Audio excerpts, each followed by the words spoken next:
Hello and welcome. Today we try and find out a little more about the business process outsourcing industry, and we're talking to the second largest company in that space, that's WNS. Also to understand what are the new themes that's driving outsourcing and what are the trends that one can expect in the year ahead, not just in terms of growth but also profitability and maybe the very future of this industry. And joining me to do that is Murugesh of WNS. Thank you very much for joining us.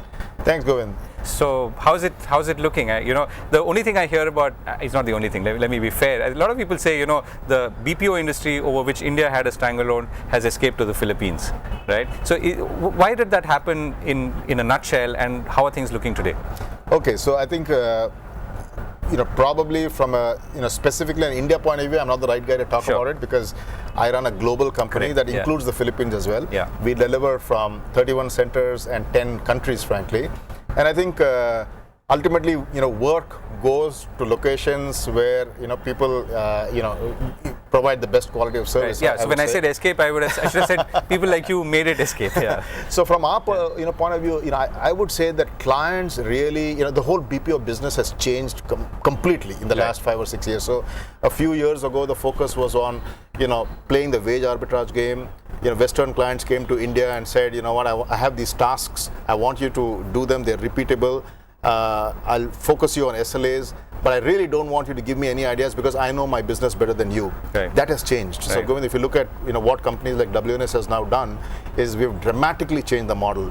Today we no more just employ low-end kind of unqualified people, but the focus has moved. We've moved the business away from the old call center voice businesses to much more data-oriented businesses where we're bringing in accountants, doctors, statisticians, PhDs, engineers, as a result of which the model has shifted. So today... So can you give me an example of a client, you may choose to name or not name, and the kind of work that you're doing that you say or would say differentiates it from the past? Okay.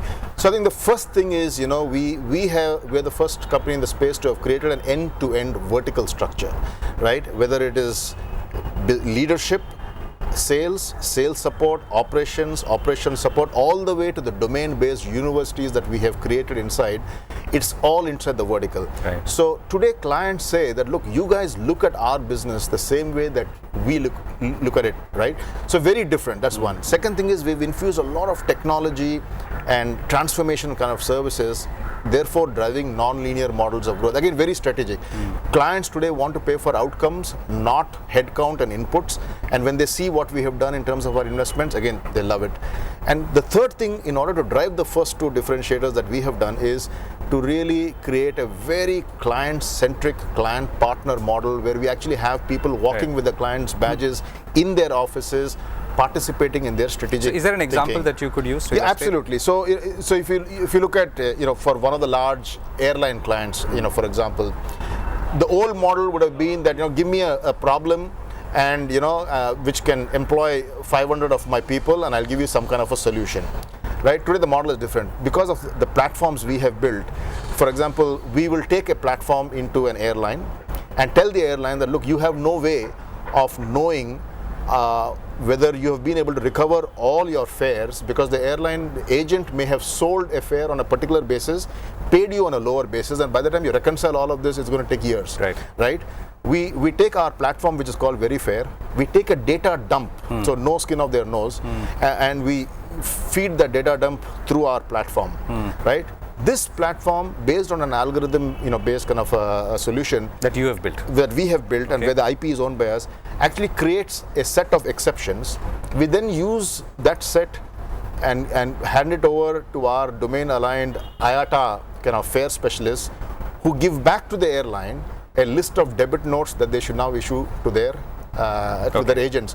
So now, where there was revenue that was being lost, there's a new revenue stream being created. And from our perspective, as opposed to charging for the number of people we charge based on the revenue we generate, right? So if nothing else, that's high value. So how much of your revenues today represent this kind of business or trending towards this kind of business? Excellent question, actually. 38% of our revenue now comes from non-linear models, right? Driven by these kind of models. And of that, of the total, 20% now comes from technology enablement, of which, and 15% of that is owned by WNS IP. Okay, and where do you see this going? I mean, this 38%. I mean, what could it become in, let's say, by 2015 or 16? Well, obviously, from my point of view, I would love it, to keep growing higher. But the reality is, you have to understand that the client on the other end also has to be mature enough to accept this model. So, and particularly with the more mature clients, they get it, they understand it. Our ability to transform them and move them to that model is high. But with the less mature first-time adopters, they themselves don't know their cost. Right? They want to first, taste the benefit of all of it. And from our perspective, we also don't want to take on a huge risk, right? Until we, understand their model. So we will probably start them on an FTE-based model. Both of us get comfortable, understand the process, scope it out well, and over a period of time transform it to the other model. So it's a journey. Right. So if you ask me what are the targets I'm setting for myself, frankly none. The focus is really get more and more sticky revenue streams, because the best thing about this is it's a sticky revenue stream, right? So whereas you're making it very simple and very transparent and very fair to your client, the reality is what we are doing is making our clients focus on outcomes.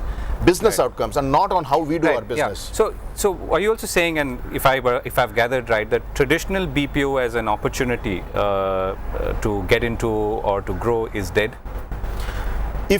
My view is, if you're still focused on the low-end call center kind of work, you're a dinosaur, because that business has gone away long ago. One. Second thing is, if you are focused on only selling processes and not looking at the client's business environment the way they look at it, whereas there's opportunity today because the market is so broad, longer term you will become irrelevant. Because let's look at this example again. We sold in this model as well. So if you are just going in and selling F&A, finance and accounting, it's a higher level kind of service. But the reality is, inside a client's environment, you get stuck in the CFO's office. Beyond a certain stage, they see you as an F&A player and never an insurance or a healthcare player. But with our model now, with the end-to-end vertical model, every client now fits into a vertical. And even if we start with F&A, our ability to penetrate, radiate, upsell, cross-sell, very high.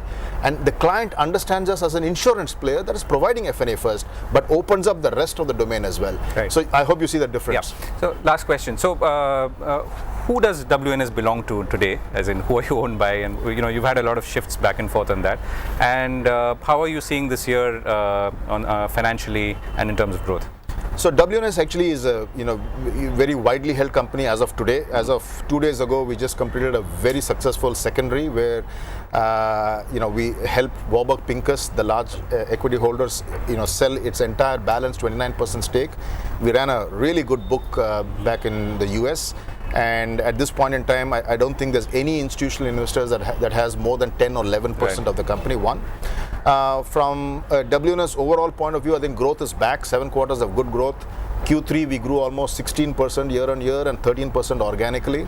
And from our perspective, the focus is to continue to drive those 3 differentiators, be seen as a true global partner and not a vendor, and drive growth rates that are at industry levels immediately and beyond industry levels in the next 2 or 3 years, based on a very differentiated strategy. So things are looking good.